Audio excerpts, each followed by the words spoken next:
जो लोग इस जीवन को उजाड़ते हैं और तथाकथित साधु और सन्यासियों के ऊपर ही ये सारा जिम्मा है कि उन्होंने भागने की, छोड़ने की ऐसी हवा पैदा की, ऐसी वृत्ति पैदा की कि इस जीवन को बसाने की और बनाने का तो ख्याल ही खो गया। ये हैरानी होगी जानकर कि हमारे जीवन में जितना अकल्याण, अमंगल दिखाई पड़ता है, जितना दुख, उसमें तथाकथित साधु और सन्यासियों का हाथ है। और इस तथ्य को जब तक हम न देखेंगे तब तक न तो जीवन को बदलने के लिए हमारी दृष्टि स्पष्ट हो सकती है और न ही सन्यास का, धर्म का सही अर्थ और संन्यास्त जीवन की सही प्रक्रिया का ही हमें बोध हो सकता है। हम तो एक पलायनवादी दृष्टि में, एक एस्केपिस्ट दृष्टि के अंतर्गत बड़े हुए हैं और हमने भागते हुए आदमी को आदर दिया है। इस आदर के जितना अमंगल हुआ है उसकी कल्पना करनी भी कठिन।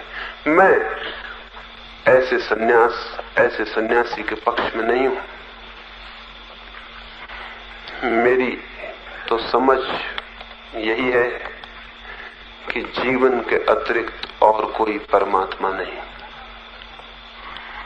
ये जो विराट जीवन है, सब तरफ अनंत तक छाया और फैला हुआ, ये जो हम में और आप में और पत्तों में और पक्षियों में और पत्थरों में और आकाश के तारों में, ये जो विराट जीवन सब तरफ प्रकट होता है, इसी जीवन की समग्रता का नाम परमात्मा है।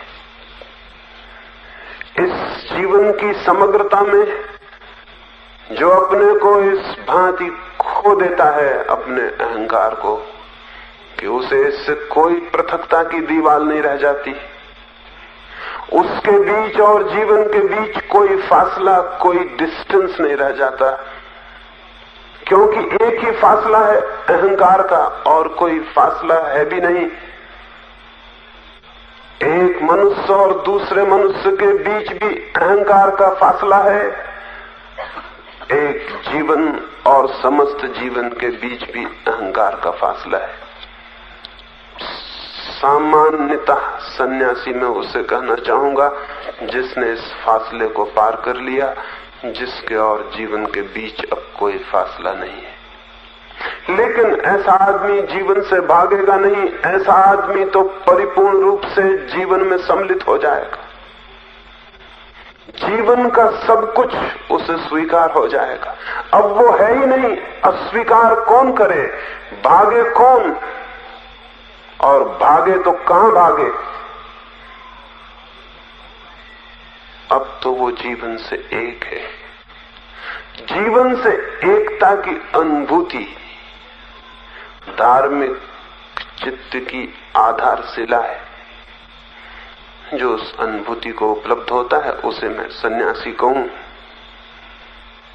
लेकिन सन्यासी के नाम से जो सब चलता रहा है,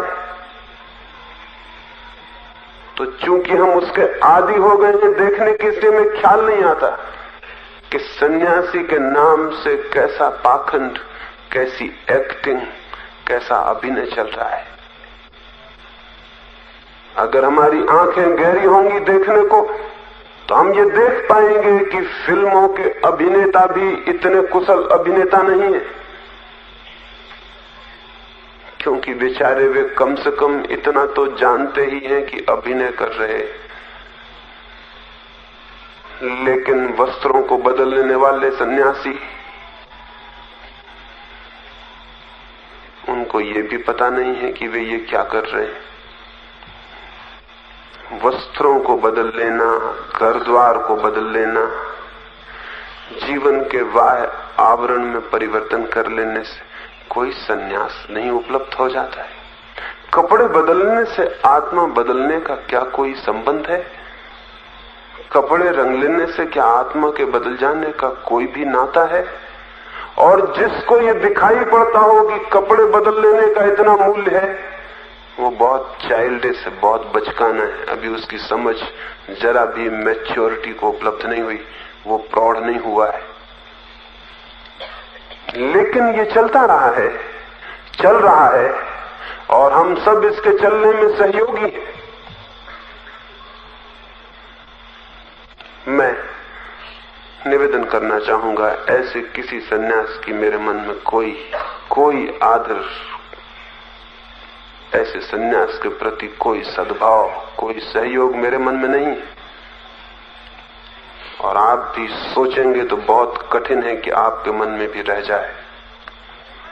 लेकिन हम देखते नहीं जीवन को उघाड़ कर, हम तो स्वीकार कर लेते हैं जो चलता है उसे चुपचाप।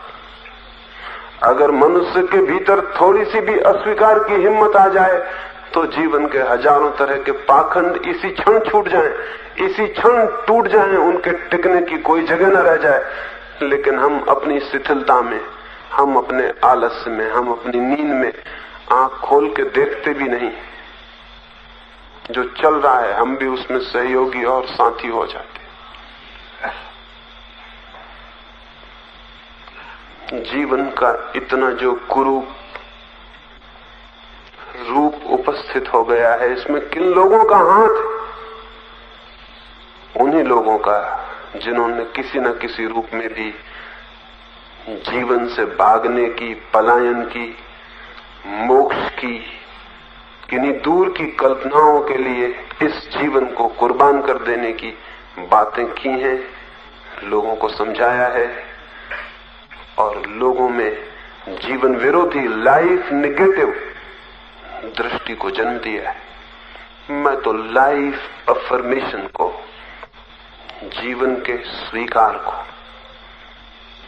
जीवन के आदर को, जीवन के प्रति परिपूर्ण प्रेम को, जीवन जैसा है उस जीवन की समग्रता में उसकी स्वीकृति को ही सन्यास कहता हूं। जीवन को पूरे ढंग से जीना ही सन्यास है, भाग जाना नहीं, आंख बंद कर लेना नहीं। लेकिन ऐसा सन्यासी अभी पैदा होने को है जो जीवन का शत्रु ना हो, मित्र हो। और जिस दिन भी हम ऐसे सन्यासी को जन्म दे सकेंगे, उसी दिन धर्म और जीवन के बीच जो आज खाई खुदी है वो समाप्त हो जाएगी। जीवन और धर्म एक हो सकेगा। तब मंदिर और दुकान को अलग रहने की जरूरत न रहेगी। तब दुकान मंदिर हो सकती है। वैसे मंदिर तो बहुत दिनों से दुकान हो ही चुका है, लेकिन दुकान मंदिर नहीं हो पाई। तब बाजार जीवन की सघनता से पहाड़ की चोटियों पर भागने का कोई सवाल नहीं है। कपड़े बदलने का, घर द्वार छोड़ देने का नहीं कोई सवाल है। तब सवाल है स्वयं को बदल लेने का। और जो लोग स्वयं को नहीं बदलना चाहते, वे छोटी मोटी बदलाहट करके स्वयं को कंसोलेशंस दे लेते हैं, सांत्वना दे लेते हैं कि हमने अपने को बदल लिया। ये धोखा बहुत चल चुका। ऐसे सन्यास को अब कोई जगह आने वाली मनुष्य की चेतना में नहीं होनी चाहिए। और हमने बहुत अहित भी भोग लिया, हमने बहुत अमंगल भी भोग लिया। हमने जीवन को बहुत रूप से उपेक्षित करके दुखी, परेशान, बेचैन भी, अशांत भी बना लिया। लेकिन अब तक भी जीवन की परिपूर्ण स्वीकृति को लेने वाले धर्म को, विचार को हम जन्म नहीं दे सके। कहीं आसमान से वो पैदा होगा भी नहीं, हम ही उसे मार्ग देंगे तो वो पैदा हो सकता है। तो मैं सन्यास के तो पक्ष में हूं, लेकिन सन्यासी के नहीं। क्योंकि सन्यास एक और ही क्रांति है जिससे व्यक्ति गुजर जाता है, और सन्यासी हो जाना एक ढोंग है। जो लोग क्रांति से बिना गुजरे क्रांति से गुजर जाने का वहम पाल लेना चाहते हैं, उनके लिए बड़ा सुगम उपाय है। और कभी तो हैरानी होती है कि तथाकथित बड़े बड़े नाम भी बच्चे मालूम पड़ते हैं। उनके आग्रह इतनी छोटी छोटी बातों के होते हैं कि हैरानी होती है। और इतनी क्षुद्र बातों में जिनका चित्त लीन होता हो, इतनी क्षुद्र बातों में जो निरंतर ग्रस्त रहते हो, वे भी विराट